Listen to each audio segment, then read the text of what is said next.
پہلا سیموئیل اور اس کا 9واں باب، جو 27 آیات پر مشتمل ہے۔ اور بنیامین کے قبیلے کا ایک شخص تھا جس کا نام کیس بن ابییل بن سرور بن بکورت بن افیق تھا۔ وہ ایک بنیامینی کا بیٹا اور زبردست سورما تھا۔ اس کا ایک جوان اور خوبصورت بیٹا تھا جس کا نام ساؤل تھا، اور بنی اسرائیل کے درمیان اس سے خوبصورت کوئی شخص نہ تھا۔ وہ ایسا قداور تھا کہ لوگ اس کے کندھے تک آتے تھے۔ اور ساؤل کے باپ کیس کے گدھے کھو گئے، سو کیس نے اپنے بیٹے ساؤل سے کہا کہ نوکروں میں سے ایک کو اپنے ساتھ لے اور اٹھ کر گدھوں کو ڈھونڈ لا۔ سو وہ افرائیم کے کوہستانی ملک اور سلیسا کی سرزمین سے ہو کر گزرا، پر وہ ان کو نہ ملے۔ تب وہ سالیم کی سرزمین میں گئے اور وہ وہاں بھی نہ ملے۔ پھر وہ بنیامینیوں کے ملک میں آئے پر ان کو وہاں بھی نہ پایا۔ جب وہ سوف کے ملک میں پہنچے تو ساؤل اپنے نوکر سے جو اس کے ساتھ تھا کہنے لگا، ہم لوٹ جائیں، تا نہ ہو کہ میرا باپ گدھوں کی فکر چھوڑ کر ہماری فکر کرنے لگے۔ اس نے اس سے کہا، دیکھ، اس شہر میں ایک مرد خدا ہے جس کی بڑی عزت ہوتی ہے، جو کچھ وہ کہتا ہے وہ سب ضرور ہی پورا ہوتا ہے۔ سو ہم ادھر چلیں، شاید وہ ہم کو بتا دے کہ ہم کدھر جائیں۔ ساؤل نے اپنے نوکر سے کہا، لیکن دیکھ، اگر ہم وہاں چلیں تو اس شخص کے لیے کیا لیتے جائیں؟ روٹیاں تو ہمارے توشہ دان کی ہو چکی، اور کوئی چیز ہمارے پاس ہے نہیں جسے ہم اس مرد خدا کی نظر کریں۔ ہمارے پاس ہے کیا؟ نوکر نے ساؤل کو جواب دیا، دیکھ، پاؤ مسکال چاندی میرے پاس ہے، اسی کو میں اس مرد خدا کو دوں گا تاکہ وہ ہم کو راستہ بتا دے۔ اگلے زمانے میں اسرائیلیوں میں جب کوئی شخص خدا سے مشورہ کرنے جاتا تو یہ کہتا تھا کہ آؤ ہم غیب بین کے پاس چلیں، کیونکہ جس کو اب نبی کہتے ہیں اس کو پہلے غیب بین کہتے تھے۔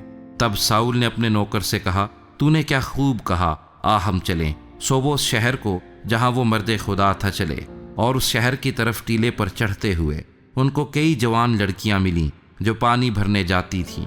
انہوں نے ان سے پوچھا، کیا غیب بین یہاں ہے؟ انہوں نے ان کو جواب دیا، ہاں ہے، دیکھو وہ تمہارے سامنے ہی ہے، سو جلدی کرو، کیونکہ وہ آج ہی شہر میں آیا ہے، اس لیے کہ آج کے دن اونچے مقام میں لوگوں کی طرف سے قربانی ہوتی ہے۔ جو ہی تم شہر میں داخل ہوگے وہ تم کو پیشتر اس سے کہ وہ اونچے مقام میں کھانا کھانے جائے ملے گا، کیونکہ جب تک وہ نہ پہنچے لوگ کھانا نہیں کھائیں گے، اس لیے کہ وہ قربانی کو برکت دیتا ہے۔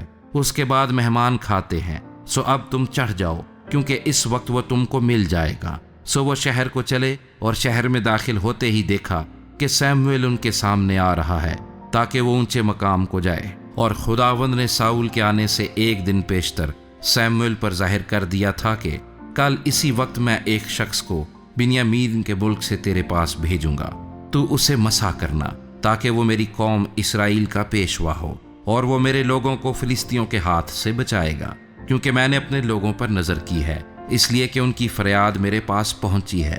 سو جب سیموئیل ساؤل سے دوچار ہوا تو خداوند نے اس سے کہا، دیکھ، یہی وہ شخص ہے جس کا ذکر میں نے تجھ سے کیا تھا، یہی میرے لوگوں پر حکومت کرے گا۔ پھر ساؤل نے پھاٹک پر سیموئیل کے نزدیک جا کر اس سے کہا کہ مجھ کو ذرا بتا دے کہ غیب بین کا گھر کہاں ہے۔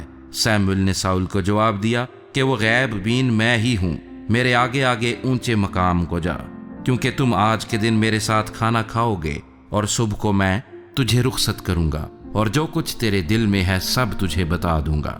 اور تیرے گدھے جن کو کھوئے ہوئے 3 دن ہوئے ان کا خیال مت کر، کیونکہ وہ مل گئے۔ اور اسرائیلیوں میں جو کچھ مرغوب خاطر ہے وہ کس کے لیے ہے؟ کیا وہ تیرے اور تیرے باپ کے سارے گھرانے کے لیے نہیں؟ ساؤل نے جواب دیا، کیا میں بنیامینی یعنی اسرائیل کے سب سے چھوٹے قبیلے کا نہیں؟